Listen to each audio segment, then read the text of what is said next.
কি পিঠা বানাইবা মা? চালের গুঁড়া না? আর এখানে হচ্ছে মিঠাই। মিঠাই কি জাল দিস? এখন এখন হচ্ছে এগুলা দিয়া এগুলাকে ভালোভাবে গোলাইব দোল্লা পিঠার জন্য। আর সাথে নারকেলও দিতে হবে। নারকেল দিয়ে দিস? ও আচ্ছা, আমি তো নারকেলটা ভিডিও করতে পারিনি। দোল্লা পিঠা খাইতে অনেক বেশি মজা গাইস, বুঝছো?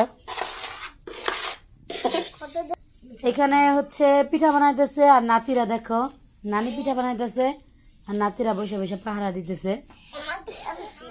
এটা হচ্ছে আমার ছেলে। দইলা পিঠা কে কে পছন্দ করো অবশ্যই কমেন্টে বলবা। এখানে